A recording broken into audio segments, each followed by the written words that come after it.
오늘은 무슨 말씀을 할까? 묵상 중에 5월달이 다 지나가는데 마음에 뭔 생각이냐면 가정에 대해서 말씀을 한 번 좀 짚고 넘어가야겠다 이런 생각이 나네요.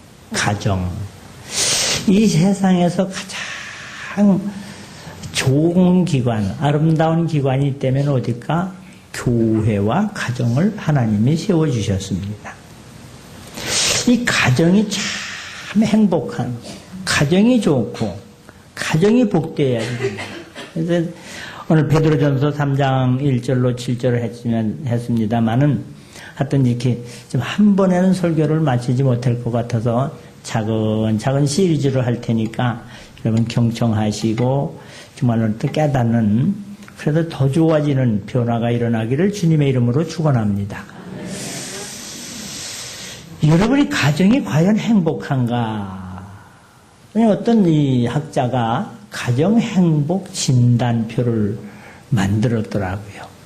그게 20가지 항목인데 지금부터 여러분 남한테 얘기하지 말고 손가락으로만 은근히 이렇게 내가 이제 20가지를 얘기할 테니까 그 중에 이게 딱 해당이 된다 그러면 하나, 그 또 해당이 안 된다 그러면 그 내비두고 해당되는 게 내 가정에 몇 개나 되나 한번 쉬어보시길 바랍니다.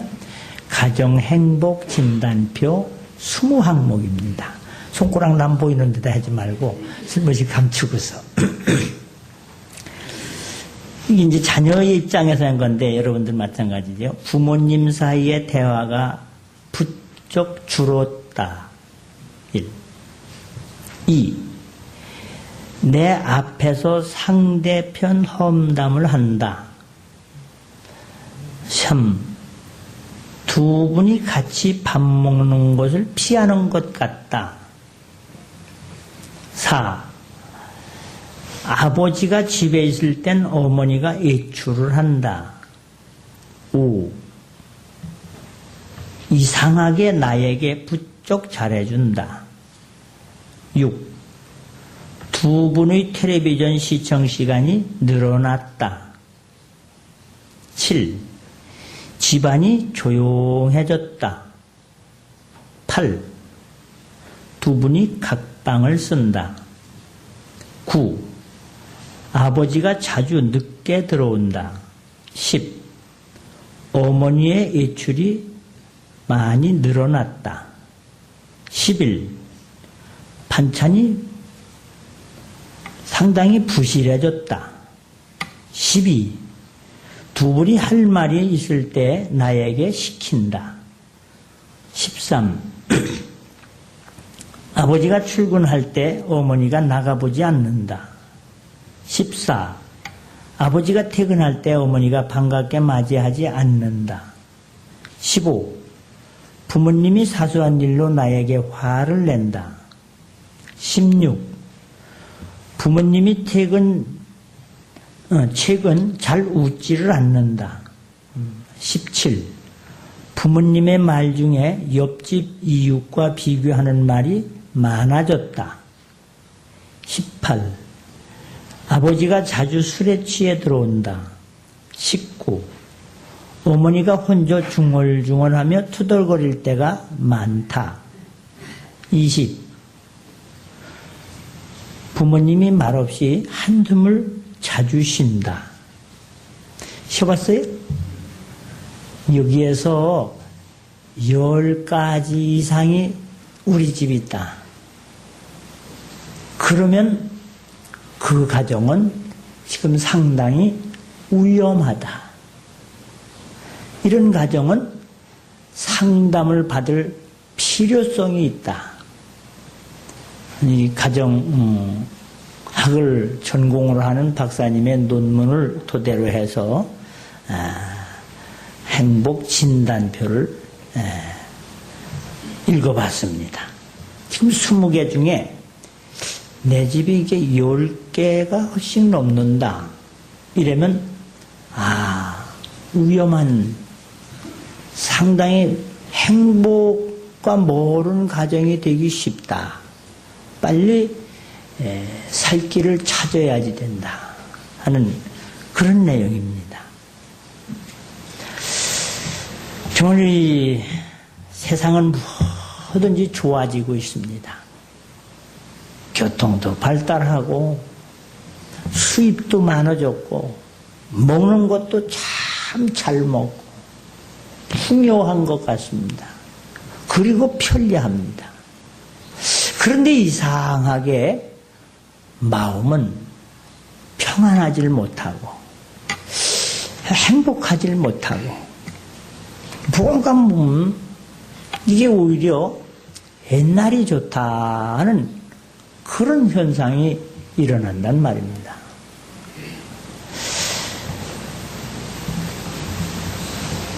우리가 정말로 참 이 가정 다시 한번 짚고 넘어가고 생각해보고 꾸며나가야지 될 것을 생각하게 되는 것입니다. 행복을 만드는 가정이라는 글을 보았습니다. 한 가족이 있었습니다. 그 집은 가족 간의 불화가 그치지 않았습니다. 부부끼리도 자주 싸우고 부모와 자식 간의 자식들끼리도 서로 불화가 심했습니다. 그래서 그 집 식구들은 서로가 자신이 불행하다고 믿고 있었습니다. 바로 옆집에선 웃음소리가 그치지 않고 모두들 환한 웃음을 짓고 즐겁게 살고 있었습니다. 스스로가 불행하다고 생각하는 집 사람들은 그 집에 가서 어떻게 저렇게 저 집은 저렇게 행복하게 사나 알아보기로 하고 그 집을 방문을 했습니다. 거실에서 얘기를 나누던 중 그 집 아들이 부엌에 있는 비싸 보이는 도자기를 잘못 건드려서 깨뜨리고 말았습니다. 방문한 가족은 서로 생각했습니다. 아버지는 저 비싼 걸 이제 한바탕 하겠구나. 어머니는 저걸 치우려면 이제 저 애는 혼나겠구나. 하지만 아들의 어머니는 말을 했습니다. 내가 도자기를 넘어지기 쉬운 자리에 올려놨구나. 미안하다. 놀랐겠구나. 그러자 아버지는 아니요. 내가 그 자리가 좀 위험하다고 생각을 하고 치우려고 했었는데 미처 치우질 못해서 내가 미안하오. 아들은 아닙니다. 제가 조심성이 없어서 그랬습니다. 그러자 방문한 가족의 아버지가 말했습니다. 그래도 저 비싼 걸 깼는데 화가 안 나십니까?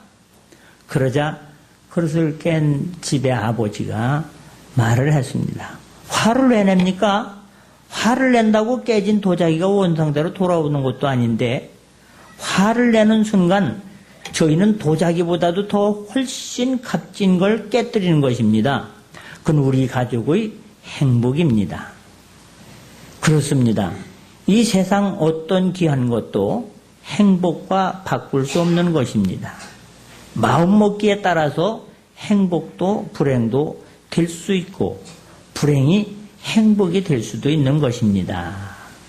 여러분 가정에서 그런 일이 일어났다면 어떻게 됐을까? 이 대충 맞은 거야. 그게 얼마짜린데 이제 소리가 먼저 나오나? 아이고 놀랐겠구나. 응? 안 다쳤냐? 이 소리가 먼저 나오나? 상식적으로는 아이고 그 그릇이 문제입니까? 그 애 안 다친 게 다행이지. 상식적으로는 그럴 수 있지만 실제로 여러분 입에서는 무슨 말이 나오는가? 응? 가정의 행복은 만들어가는 것입니다. 누가 가져다 준 것이 아닙니다. 우리가 말하고 행동하고 모든 것이 저희 설교를 듣다가 헬렌 켈러가 하나님 앞에 기도하는 기도문을 듣고서 헬렌 켈러라는 여자는 앞을 못 보는 맹인입니다. 그리고 듣지도 못합니다. 귀머거립니다. 여러분 귀를 먹으면 어떤지 알아요? 말을 못합니다. 왜? 듣는 소리가 없으니까 말을 못 배우는 거죠. 그러니까 춤 젖던 귀머거리는 벙어리가 되는 거예요. 왜? 들어야지 말을 배우는데 들리지를 않으니까 말을 못하는 거죠. 그래서 세 가지. 앞도 못 보고 듣지도 못하고 말도 못하는 이런 참 불행한 여자인데 그가 그 솔로몬이라는 그 훌륭한 선생님을 만나서 참 점자를 배우고 뭐 이런 식으로 해가지고 자기 표현을 하고 그 기도문에 그런 거예요. 하나님 저에게 사흘만 볼 수 있는 기회를 주신다면 감사하겠습니다. 사흘만 볼 수 있는 눈을 주신다면 첫날에는 하나님이 지으신 아름다운 강산을 바라다보며 영광을 돌리고 그리고 나를 가르쳐 주신 솔로몬 선생님 얼굴을 보고 영광을 돌리겠습니다. 또 하루는 내가 볼 수 있다면 아니 들을 수 있다니 음악당에 가서 좋은 음악을 듣겠습니다. 좋은 노래를 듣겠습니다. 그리고 이 입으로 하나님을 마음껏 찬송가를 부르겠습니다. 그리고 하루를 더 볼 수 있고 들을 수 있다면 정말로 아름다운 하늘의 별빛을 바라다보며 영광을 돌리고 밤거리에 나가서 휘황찬란한 네온사인과 이런 거리를 구경해보고 그리고 극장에 가서 영화 한 편을 보겠습니다. 사흘만 볼 수 있고 들을 수 있고 말할 수만 있다면 더 감사하겠습니다. 하오나 그렇지 아니하도 나는 하나님께 영광을 돌립니다.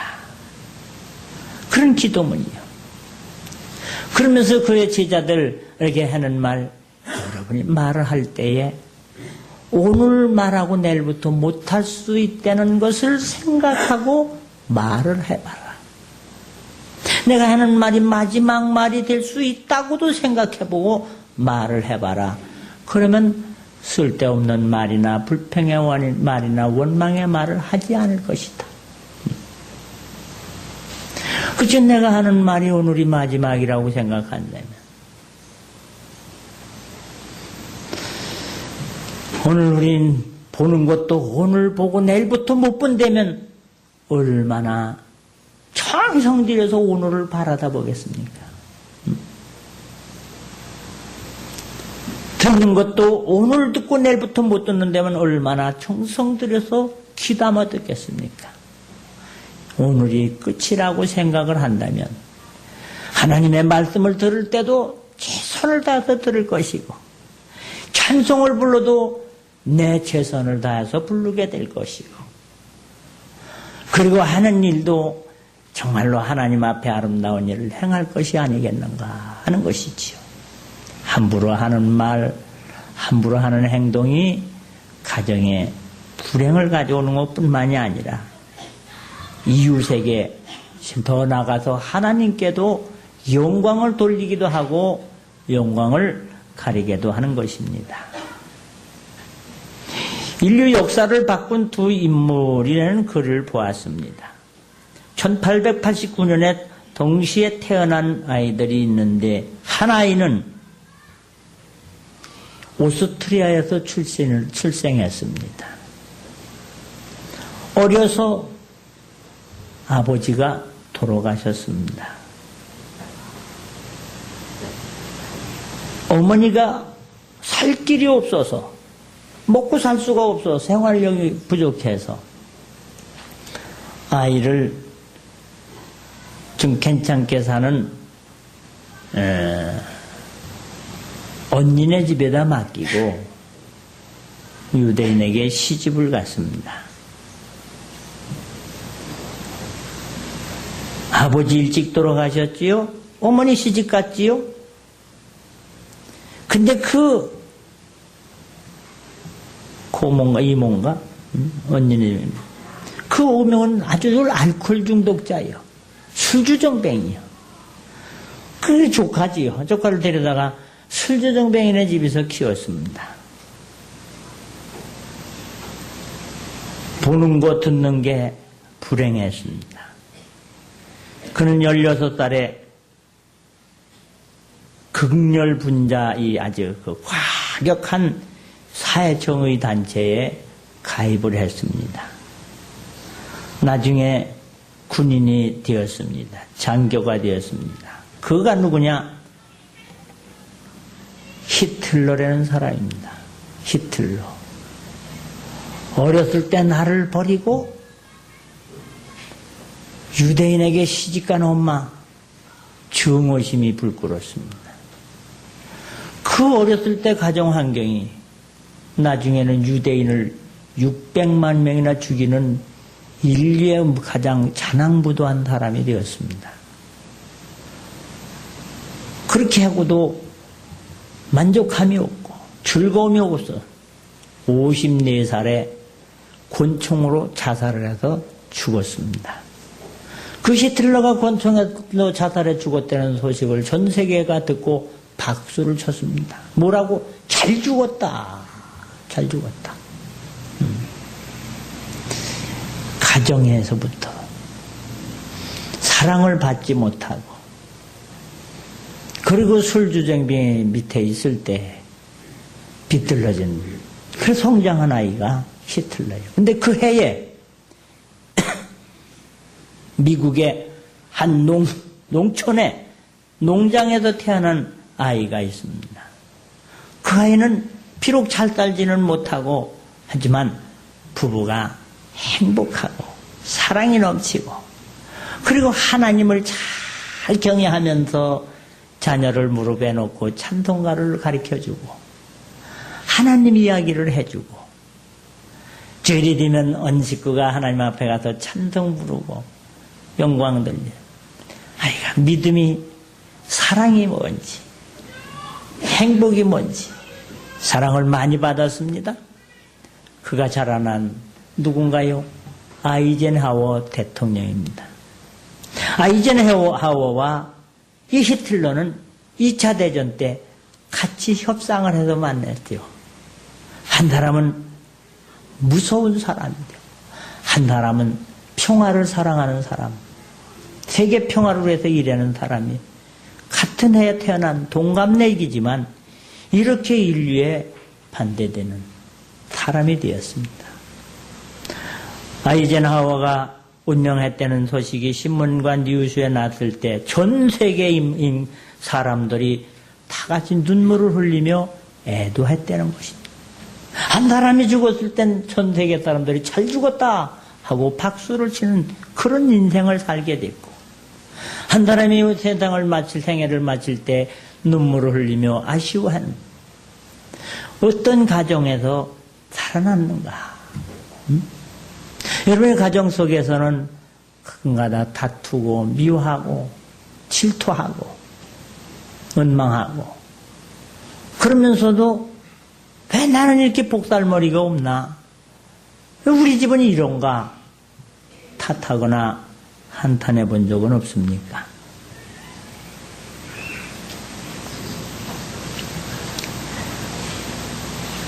어느 유명한 화가가 가장 아름다운 그림을 하나 내그려야겠다. 이런 생각을 해요. 내가 작품을 한번 아름다운 작품을 하나 만들었으면 좋은데 뭘 그리는 게 제일 아름다운 작품이 될까? 이 화가들은 참 그 생각이 깊은 거. 제 친구 아들이 화가라. 조선 갤러리에서 무슨 미술전을 한다고 그래. 엊그저께 우리 교회 성도님이 초상이 났는데 장사 지내러 가보니까 그 화가 이 화랑이라 그러나요? 이 그 화실. 바로 그 근처더라고요. 그래서 저희 두뇌호가 찾아갔어요. 찾아가서 이제 그림 그린 것도 보고 뭐 만드는 것도 봤는데 그래 사진도 찍어보고 그랬어요. 여러분 혹시 1,500만 원짜리 그림이 어떻게 생겼나 보고 싶으면 나중에 얘기해. 내가 보여줄게. 1,500만 원짜리 그림이 어떻게 생겼나. 그림 한 장이. 크지도 않아요. 20호. 20호면 그렇게 큰 게 아닙니다. 한 호가 우편엽서 크기만 한 거니까. 그리고 이 화가가 가장 아름다운 그림을 그린. 그래도 어느 신혼부부를 만났습니다. 신혼부부에게 물었습니다. 이 세상에서 가장 아름다운 게 뭐라고 생각하십니까? 그야 물론 사랑이지요. 사랑은 가난을 이겨내고 눈물을 달콤하게도 만들지요. 사랑보다 더 아름다운 게 있겠습니까? 그래. 사랑이 담긴 그림을 그려야겠다. 그 사랑이 담긴 그림을 어떻게 그려요? 뭘 그려야지 될까? 또 길을 가다가 어느 목사님을 만났습니다. 목사님에게 물었습니다. 목사님, 이 세상에 가장 아름다운 게 뭡니까? 그랬더니 목사님이 그야 믿음이지요.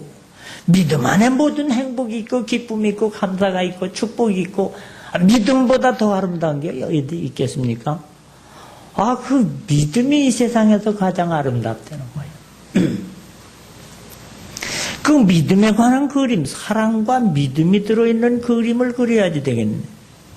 근데 이제 또 길을 가다가 장교를 만났습니다. 군인 장교. 장교에게 물었습니다. 이 세상에서 가장 아름다운 게 있다면 뭡니까?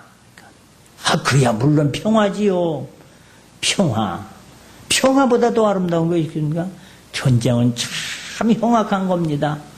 군인이니까 평화지요. 사람마다 이 아름다운 기준이 달라요. 어떤 사람은 믿음이라고, 어떤 사람은 사랑이라고, 어떤 사람은 평화라고 그래요. 그렇다면 믿음과 사랑과 평화가 있는 그림을 그려보자. 떠오르는 게 없어요.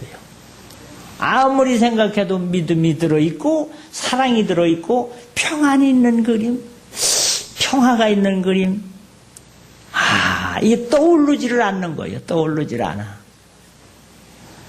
그래서 낙심을 하고 집으로 돌아오는 거예요. 돌아다니며 그림 소재를 찾다가 집으로 들어오는데, 들어갈 때 어린아이가 쳐나오면서 아빠 하면서 허리를 끌어안고 반가하는 모습, 그냥 아버지한테 매달리고 막, 이야, 나를 이렇게 믿어주는 아들,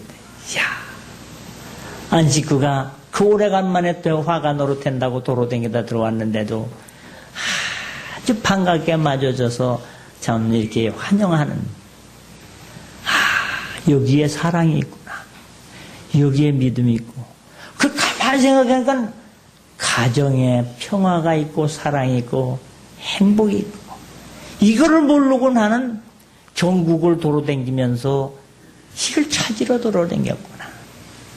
그러면서 아름다운 안식구의 눈 속에서 사랑의 빛이 나오고, 자녀에게서 믿어주는, 신뢰하는 그게 있고, 식구끼리 이렇게 같이 웃으면서 음식을 먹는, 그래서 가정 그림, 어머니가 젖을 먹이고, 가정보다 이 세상에 더 아름다운 것은 없다 하면서 그 화가는 가정을 그렸다는 거죠. 여러분의 가정에 정말로 우리 하나님의 사랑이 있고 믿음이 있고 평화가 흐르는가? 1998년도에 이 우리나라의 이 경제 공황 IMF가 벌어졌을 때 얘기입니다. 이때 어느 잘 나가는 전자회사 사장님께서 뭔가 이 상대편 회사가 어렵게 생겼어요. 야, 이렇게 잘 되던 사업도 이게 까딱하면 어려운 일을 당할 수 있겠다는 이 느낌이 있었습니다. 이 사장은 머리가 좋아요. 만약에 회사가 기울어지더라도 살 길을 찾아야지 되지 않겠나. 그때 그분의 재산이 아파트가 2개고 5층 상가가 있고 그리고 주식을 사놓은 것과 예금해놓은 돈이 약 100억 정도 된다래요. 100억의 재산이 있고 아파트도 2개고 그 상가도 5층짜리 상가도 하나 있고 그러나 이 사업을 해놓은 사람은 절단 날아들면 금방 절단 나거든요. 불안한 마음이 들. 야, 이게 회사가 만약에 이번 IMF 때 넘어지는 날이면 이거 다 날아가지 않겠나 생각을 하고서 안식구한테 제안을 합니다. 여보, 이제 사업을 하다 보니까 잘 될 때도 있지만 안 될 때도 있는데 이게 까딱하면 어려움 당하면은 여태까지 이 피땀 흘린 데 이렇게 세운 회사인데 이거 날라가면 안 되잖아. 그러니까 필요하니까 당신하고 나하고 이혼을 좀 하자. 그래서 당신 앞으로 모든 재산을 놓고 기본적인 것만 내가 가지고 있으면 그냥 회사가 절단 나더라도 재산 손해는 안 날 거 아니냐.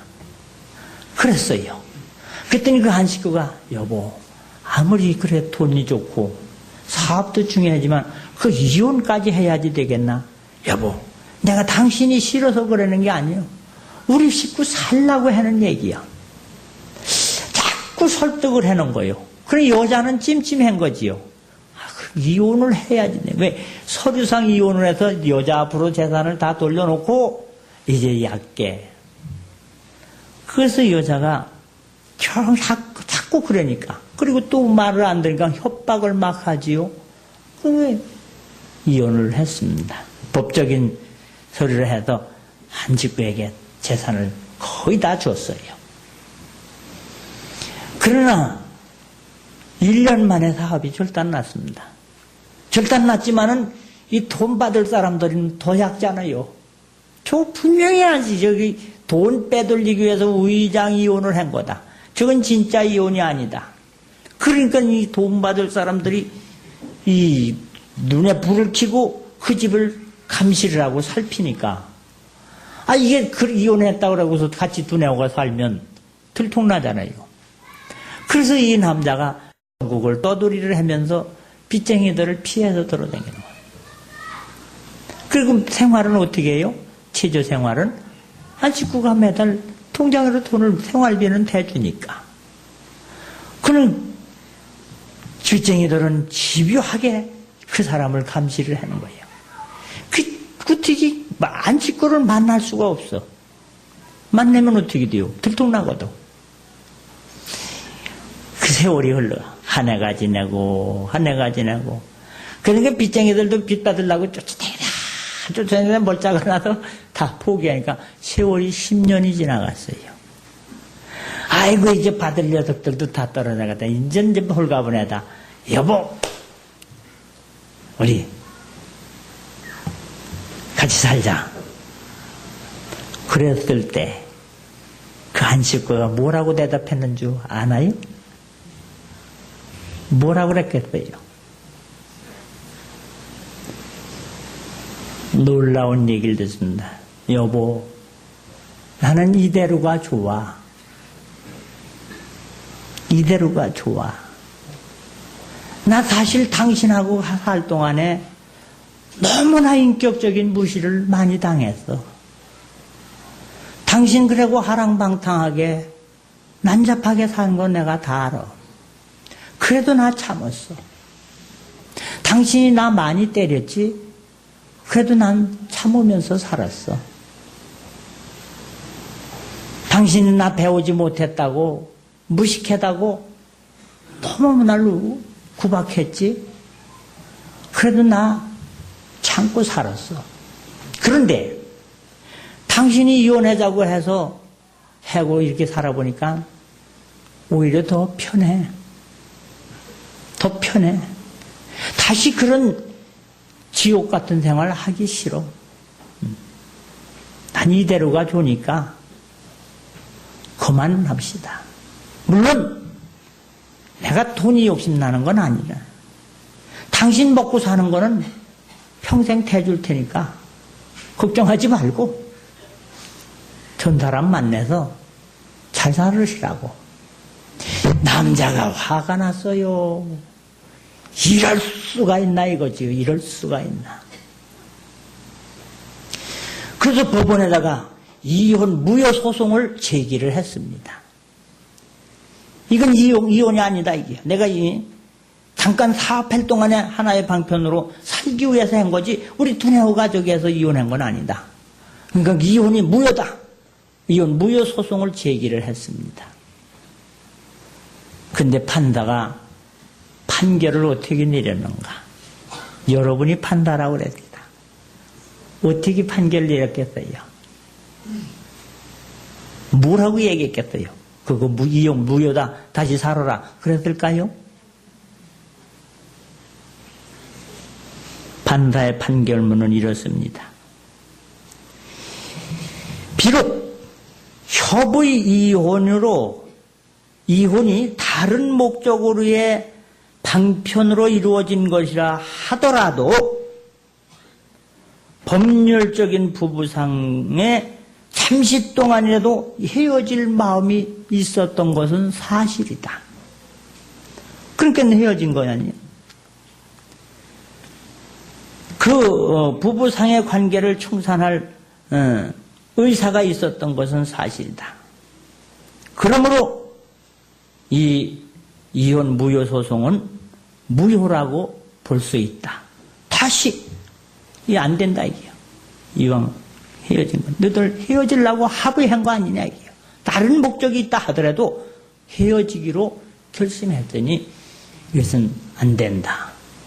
모든 재산 안 싣고 잃어버리고 모든 재산 잃어버리고 그래는 돈 때문에 안 싣고를 이혼한 아버지 나도 싫다 이게요. 돈 때문에 어머니를 이용해 먹은 아버지라면 나도 싫다. 자식도 떠나갔습니다. 그래서 그 남편은 목매어 자살하고 말았습니다. 가정. 우리 한번 생각해봐요. 여러분의 가정 진단하고 정말로 참 내 가정은 화단과 같아요. 정원과 같아요. 가꾸면 아름다운 꽃이 얼마든지 피고 사람들도 좋아하지만 까딱 잘못하면 잡초가 더 많이 나고 뱀이나 왔다 갔다 하는 흉가의 집이 되고 맙니다. 여러분의 가정들마다 부모와 자녀 이제 앞으로 시리즈로 계속 할 테니까 빠지지 말고 4주일만 계속 나와서 여러분의 가정에 행복의 꽃이 피고 사랑의 향내가 나고 기쁨의 노래가 흘러넘치는 좋은 가정으로 변화되시기를 주님의 이름으로 축원합니다.